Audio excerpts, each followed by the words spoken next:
And I'm now joined by Dario Seminerio, a very good friend of mine. How you doing today, Dario? You okay? Yes, I'm well, thank you. And yourself?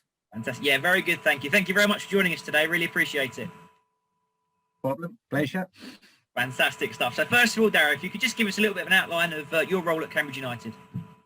So I'm currently working as a under 12s and the 13 lead coach. So I look after these age groups in the academy on a full-time basis. Fantastic stuff. That's brilliant. So obviously, Dario, you're from Italy. Obviously, been coaching over here for I believe around 10 years. If you just give us a bit of an outline of your football journey, obviously playing, coaching, and how you came to be where you are now, please.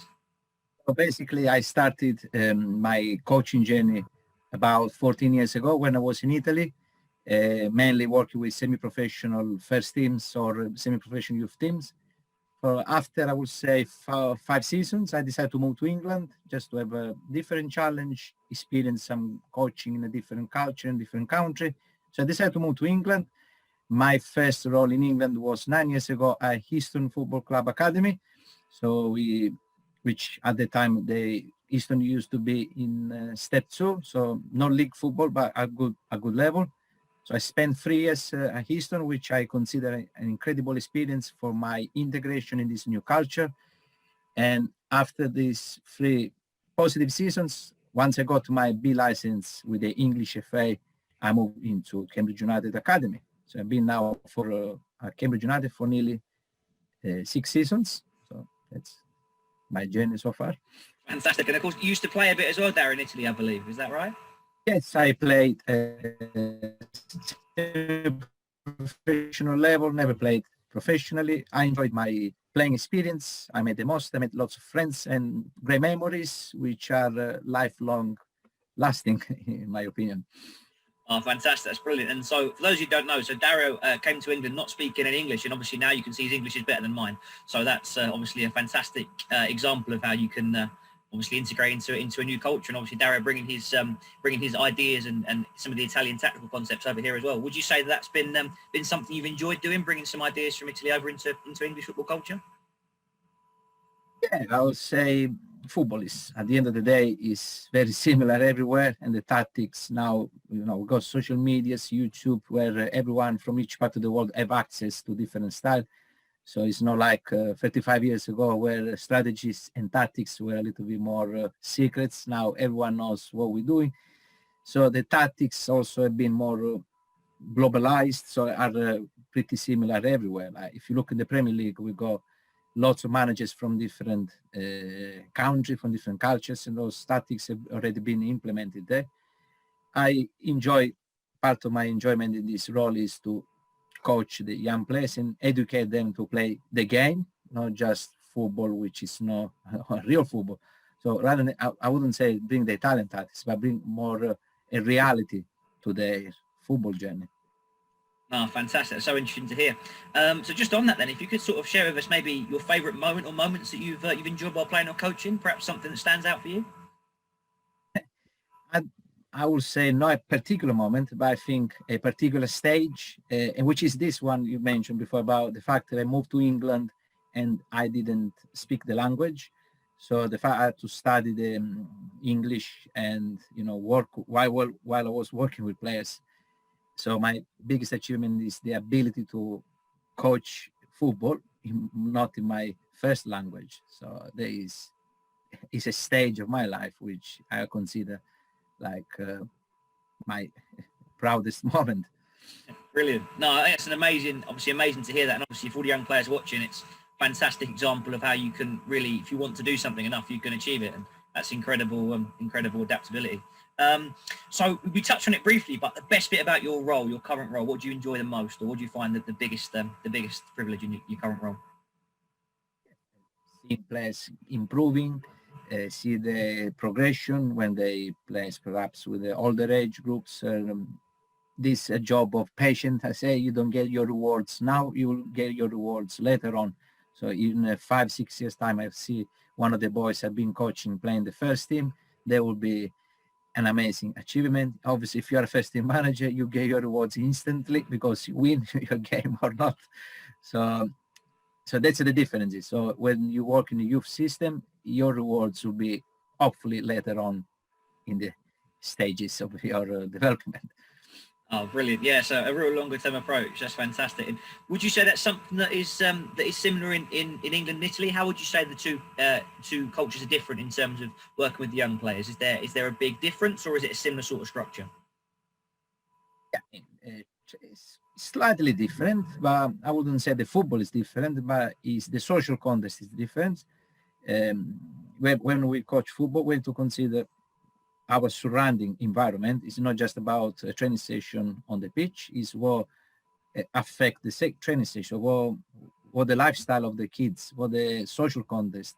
So for instance, I come from Sicily, which is from the south of Italy, and there are a high level of, for instance, of youth unemployment. So football is seen there like a mean of, expressing themselves, have a little bit joy and forget about the problems, while here is a welfare environment, so where people might have the choice to play football, or if they're not happy in football, they easily turn in and do something different. Yeah. I think the social context is slightly different. We have to consider the weather is different as well, because training on average on cold freezing days or wet days is not the same when you train in an environment where the average day is sunny with 25, 60 degrees, which have an impact on your travel session. So I would say these are the two main differences, in my opinion. That's really interesting to hear. Obviously, like you touched on here, obviously being able to play football for enjoyment and fun and that kind of thing, obviously really interesting. The other thing that I think is brilliant is obviously with the weather. So when you first came over, did you notice that and you thought, oh, what have I done? This is horrible. It's freezing. And would you say that's had an effect on your coaching style in terms of the intensity you look for from the players in the sessions? I remember my first winter was a shock, because I was doing my coaching qualifications in England. This was one of my action plan. I didn't want to do my coaching badges just in Italy, but I wanted to in England in order to understand the culture and the differences. So I remember when I did my level 2, it was in January. I did my assessment and my feet were frozen basically. And there was a low moment where I said, oh my word, I'm really struggling, and I miss the warm weather. That was my first winter. And obviously now I'm obviously adapted to this new weather for me, which is fine. But personally, my football hasn't changed in relation to the weather. I always been very demanding in terms of intensity, and obviously in Sicily was really not really hard, but was harder to achieve because of the conditions. Here is much easier to achieve the aspect of my training sessions or games plan. Fascinating to hear, absolutely fascinating. Obviously, for those players watching, the having coached and play in different countries and obviously the different challenges that brings, I think is a fascinating thing. So I'd just like to go on to our academy program now at Cambridge. So could you give us a bit of an outline of what an academy week, or what does the program look like at Cambridge United for players in your phase? Obviously, you work with the under-12s, under-13s at Cambridge. And what does that exactly look like on a week-to-week and yearly basis? We normally provide 3 training sessions during the week. So for instance, under-12s, we train on a Monday, Thursday, Saturday morning, while under-13s, they normally train on a Monday, Tuesday, and Thursday. And obviously Sunday is match day. What we're trying to implement, especially in the last few months, is to have an additional game throughout the week in order to not just the same format, but possibly a different format, and give the experience to the players to play different type of fixtures in a different format against different type of opposition, and don't have always a repetitive type of challenge on a match day. So 3 training sessions, 1 or 2 games per week.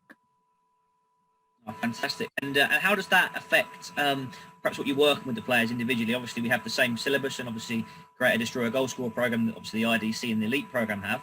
But how do you use this to work on players' individual development plans and develop players both as individuals and as a collective?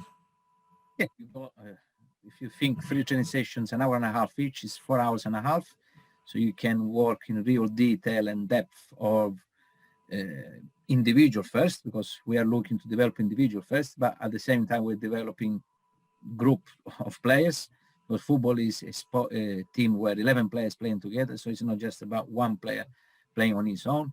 So that is the task. You got as I said, more hours and opportunities, but not just to develop your technical and tactical abilities, but also to build a relationship with the players. Because if you don't build a good relationship with if you don't connect with your players, all your knowledge, you cannot transfer it. So this is essential. So obviously it's harder in the development centers because it's only once a week.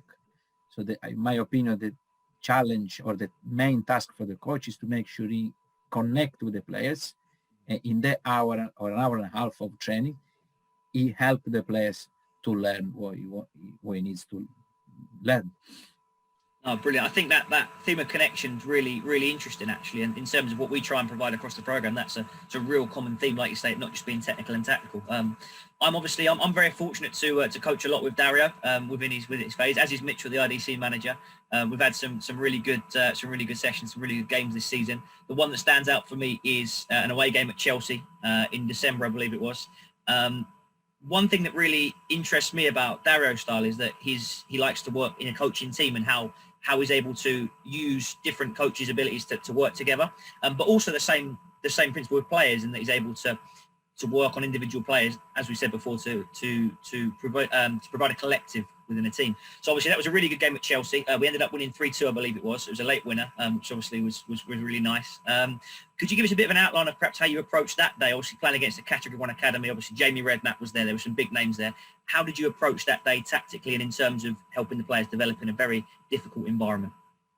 As I explained in the previous question, is the connection first. So we try to connect with each individual about being competitive against Chelsea, because Chelsea are one of the top academy in the country. So it was going to be a tough task to be faced.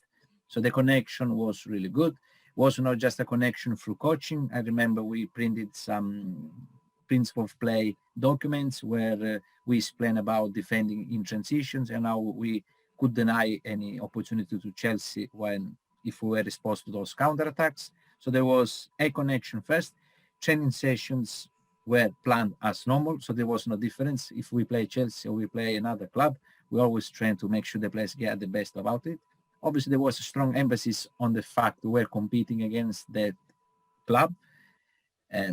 But at the end of the day, it's down to the boys. If the boys take the responsibility, the ownership of the task, if they know exactly the role and responsibility when they're playing, they're success. We can give as much as information we want, but it's down to them if they can perform or not. And that's why the connection is important, because we can identify whether or not the players are up for it. Fantastic. No, it's brilliant. And of course, the connection between the coaching staff also extends to enjoying a good Nando's occasionally. So we're looking forward to going for one of those when we're allowed to again. And finally, just a last question, Dario. Thank you very much for really interesting answers there. If you had one piece of advice you'd give to the young development players at CUFC, what would that be? Sorry, could you say again?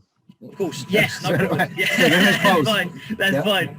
Yeah, no problem. So if you had one piece of advice that you could give to the young development players at CFC, obviously looking to improve themselves, maybe progress, but to be the best they can be, what piece of advice would that be? What would you say to them?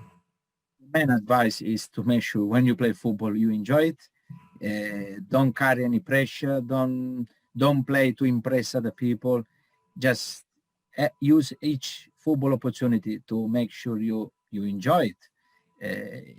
You achieve your aims. For some people, the aim could be just play football and participate. For other aims, is more performance-based, where they want to progress. But it's about to enjoy the process. If someone wants to improve, it doesn't need to be stressed all the time, because improvement takes time. But if you enjoy the process of improving, process of competing, process of just participating, is absolutely fine. But if you don't enjoy the process, it's going to be harder. And from my experience, I've seen lots of kids that because they've enjoyed, they're not enjoyed at all, sooner or later they will give up. So if kids love football, they need to enjoy as a main priority, in my opinion. I think that's brilliant and really, really fantastic advice there. I think a big thing that stands out for me is that all of our players, we like to think enjoy being in the environment. We have a really, really good relationship with the boys. We like to think they have a good relationship with us, and I think that really stands out. And yeah, I think, like you say, enjoying the process is the thing. That's why we're all here, isn't it? Because we love football. Perfect, fantastic. So that's what we've got time for. Dario, thank you so much for your time today. Really appreciate that. I won't take up any more of your time, but what I will say is we'll try and have another chat soon, because I think that was brilliant for all the players to look at. So I'm sure you've all enjoyed that. I'm sure you'll join me in saying a big thanks to Dario. Dario, I'll see you soon. What have you got planned the rest of the week? You're relaxing. You're doing some coaching work. I know you're doing some academic work at the moment as well. Yeah, so got busy. I need to make sure I keep my mind busy, because they're not the easiest time at the moment with this current situation. But the most important thing is I need to stay active, which I'm doing. So this is another advice for the players. Have a task of some distance to cover in a month. So at the moment, I'm doing 150K for the month, and I'm trying my best to cover the distance by doing a little bit of each every day. So that is my main commitment at the moment. Fantastic. Well, I'm going to go and get started on my 150K for the month then. I'll see you soon, Dario. Thank you very much. No problem. Pleasure. Bye-bye.